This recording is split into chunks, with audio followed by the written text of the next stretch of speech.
সূরাতুল হাসর আয়াত নম্বর 18, ভালো করে খেয়াল করবেন। ইয়া আইয়ুহাল্লাযীনা আমানুত্তাকুল্লাহ, হে ঈমানদারগণ, আমানুত্তাকুল্লাহ, আল্লাহকে ভয় করো। আল্লাহ নিজে বলছেন বান্দাদেরকে লক্ষ্য করে তোমরা আল্লাহকে ভয় করো। কার ভয়? আল্লাহর ভয়। ওয়াল তানজুর নাফসুম মা কদ্দামাত লিগাদ, কত সুন্দর কথা। তোমার সংসারে আগামীকাল কি খাইবা, খাবার কি মেনু হবে, পায়জাম চাল খাইবে নাকি মিনিকেট চাউল খাইবে, কোন তরকারি খাবে, কোন রকমের গোশত খাবে, আগের থেকে পরিকল্পনা করে ফ্রিজে জমা রাখে। কথা কি ভুল বললাম?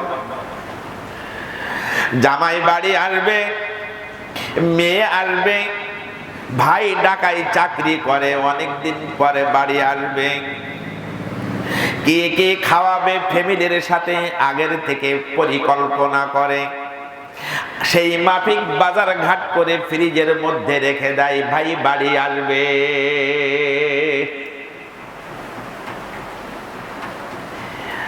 আল্লাহ বলেন বান্দা,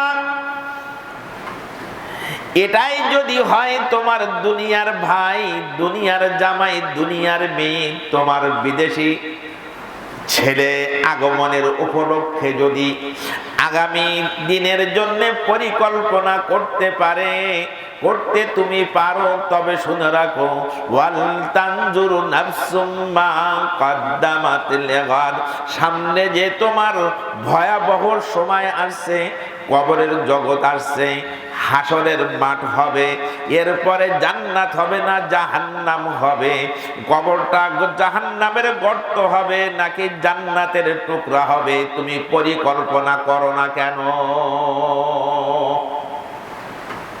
তোমার তো এটা কি করতে হবে? পরিকল্পনা করতে হবে, তোমার কবরটা জান্নাত হবে না জাহান্নাম হবে। ওয়াল তানজুর নাফসুম মা কদ্দামাত লিগাদ, কিয়ামতের মাঠে তোমার আমলনামা ডান হাতে আসবে না বাম হাতে আসবে, তুমি কেন পরিকল্পনা করো না? কিয়ামতের দিনের জন্যে, কবরের জগতের জন্যে, হাসরের জগতের জন্যে, জান্নাতের জন্যে কি আমল করা লাগবে, কি আমল পাঠাইছো, তুমি পরিকল্পনা গ্রহণ করো না কেন? দুনিয়ার ব্যাপারে পরিকল্পনা আছে, আখিরাতের ব্যাপারে তুমি পরিকল্পনা করো না কেন? ওয়াল তানজুর নাফসুম মা কদ্দামাত লিগাদ,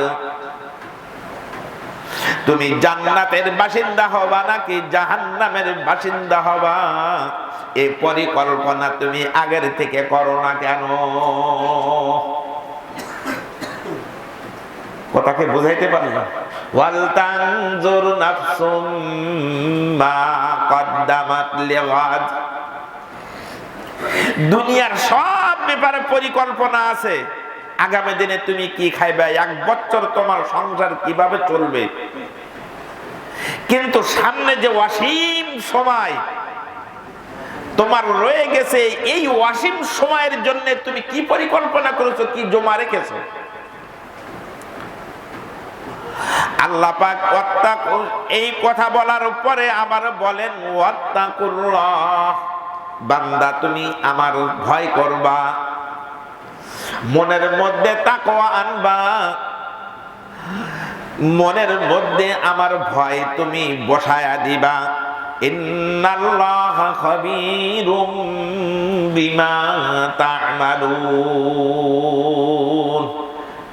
তুমি যে আমল করো, তুমি যে গোপনে আমল করো, তুমি যে প্রকাশ্যে আমল করো, সব জানেন কে? আল্লাহ। হ্যাঁ, আল্লাহ জানে।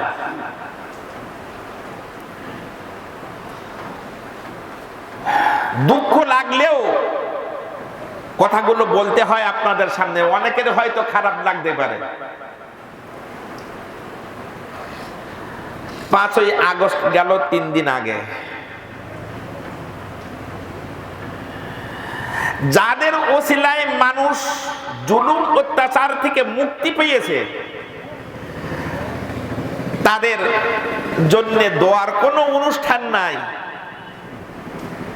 বরং আনন্দ উৎসব,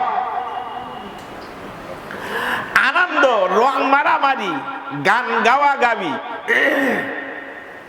কনসার্ট। অথচ তারা যে একটা উপহার আমাদেরকে দিয়ে গেল, দিয়ে কবরের মধ্যে শুয়ে আছে, কোন হালতে আছে আমরা এটা নিয়ে কোনো আলোচনা না। হ্যাঁ, নামগুলো ঠিকই উচ্চারণ করি তাদের, কিন্তু এই যে কনসার্ট করে, গান বাদ্য বাজনা করে, রং মারামারি করে ওদের কবরের মধ্যে গুনাহগুলো পাঠাচ্ছি আমরা, যে তোমরা তো আমাদেরকে গুনাহ কাজ করার জন্য কি করেছো, রাস্তা খুলে দিয়ে গেছো। আমি কি কথা কি মিথ্যা বললাম না ঠিক বললাম? বিবেককে নাড়া দেওয়া চাই। আপনি যে দল করেন, যে মত করেন, ওতে অসুবিধা নাই, কিন্তু নিজের বিবেককে নাড়া দেওয়া চাই।